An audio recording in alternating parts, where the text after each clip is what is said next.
Okay guys, here is my latest shipment.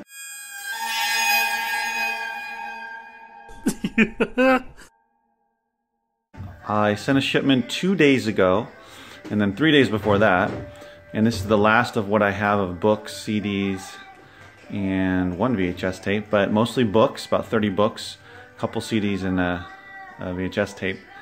So 33 total items. Just wanted to get these out of the house. Didn't want to wait until I went sourcing in a few days. Didn't want them sitting around, so I could get to the warehouse hopefully by tomorrow. It's all one warehouse in state. So this box was a little bit too big, but it was the smallest one I had. What I did was I just took a razor here and just scored all the way around. I know there's box resizers, but I don't have one, so, and I rarely do this. So I just went around and scored it all the way around, and then slid it up the sides here on each side. And then you just fold it over. Well, put the paper back.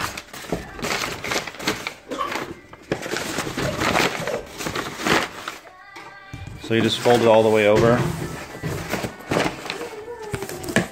And it closes. Well, I can't do it with one hand, but it closes up, and just tape it up. So yeah, just thought I'd share that with you. This is my final shipment. Aside from the records that I have, I'm going to be buying all the materials for the records so I can process those and get those out. That's all I have left in the house. And I'll be sourcing on Friday and Saturday. So today is Wednesday, so in a couple days. So glad to get this out so that I can get it to the warehouse and get stuff selling. I just sent all of my existing inventory minus records to Amazon. So now what? I don't find myself too often in this situation, especially because today is Wednesday and I am not going to be sourcing until Friday. So about a day and a half or so until I'll be sourcing again, which feels really weird to not have books to send out, because when I have them, I feel anxious that I want to get them out to Amazon. Now that I have them all out, I don't know what to do with myself. So I was thinking of, what does one do? And these are the times when you can do some things that some of them you can't do as much when you have shipments to send out. Because for me, sourcing is number one, then listing, and then shipping. Once I have all the shipments out, then I am thinking about sourcing again. So it's just kind of an ongoing hamster wheel there in some respects. But one thing that I can do, because I do not currently have a repricer, if you have a repricer, then you can't do this clearly because it's already repricing, but you can go in and reprice some items. I usually like to go 50 or 100 at a time to do a good amount. It doesn't take me too long as I can focus on it. That's definitely something you can do, is especially if you don't have a repricer and you haven't repriced in a while. I am really bad about repricing in terms of doing it with regularity, even once a month. I didn't do it for months until I did it in April. It made a difference though, because I went back at all my oldest inventory, repriced it. A lot of it, I dropped it really low, and I was able to sell a lot of that inventory over the past, through April, May, and now into June. Repriced another 100 items a few days ago. So it's important to reprice. My inventory grows. At some point, I might have to get a repricer, because, you know, I need to sell more of my stuff quicker.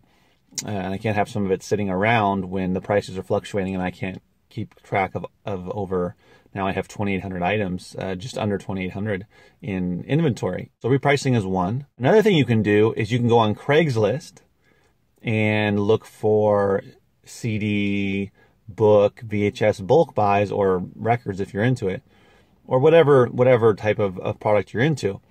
So for instance, just about 30 minutes ago, I went on to Craigslist, which I hadn't been on in probably a couple weeks because I've been going crazy with sourcing a lot of books and getting out that other CD lot. And I found two potential buys. One was 300 CDs and another one was a lot of records. I think it was 500 or more.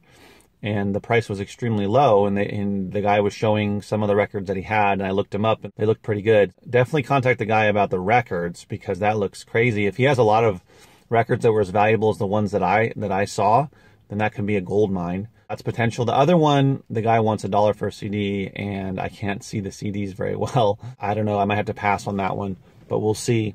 I bookmarked it just in case. So anyone out there selling lots of CDs on Craigslist, do not charge $1 each. You're gonna need to charge bare minimum 50 cents, but possibly less than 50 cents to sell those. So go on Craigslist, try to find stuff like that. If you haven't done it yet, try it out. I'm really liking the bulk buys. If I can find enough valuable CDs or records, I'd love to find a bulk book buy, but I don't seem to find too many of those. Third thing you can do when you don't have anything to ship in is plan out, because now it's Wednesday, so I guess it depends on the time of the week, but you can plan out Friday and Saturday garage and yard sailing, as well as going to estate sales.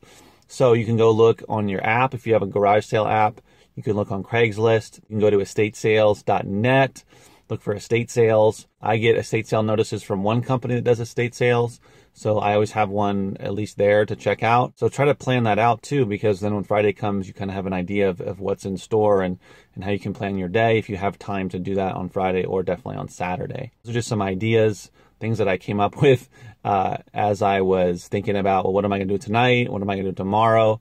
Well, I have the vlog, so the vlog keeps me busy and responding to comments and that sort of thing. That's something else that for me personally I have to do.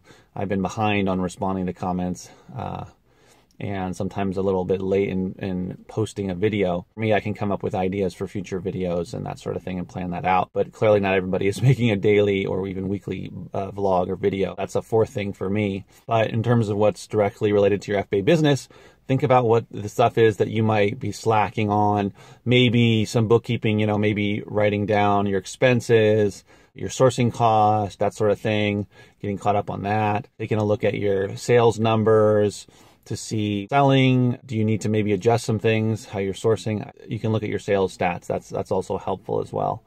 So keep some of these ideas in mind, because sometimes when you don't have anything to ship, you got to fill your time with something because your FBA business is still running. And you should do something for it to help it. Especially for me, that I'm not able to source tomorrow. Thursday, I'm not going to source. So some of you can source every day if you're full-time, clearly. But even part-time, you might be able to source a little bit every day. But any new material to send in, unless I find a bulk buy in the next 24 hours, chances are I'm not going to have a lot. Well, I might have a good amount on Friday, but hopefully I have close to 49. I'll probably have to combine Friday and Saturday to get a 49 item shipment out. We'll see. So keep that in mind, and hopefully these are some ideas for you. And as always, remember, keep booking.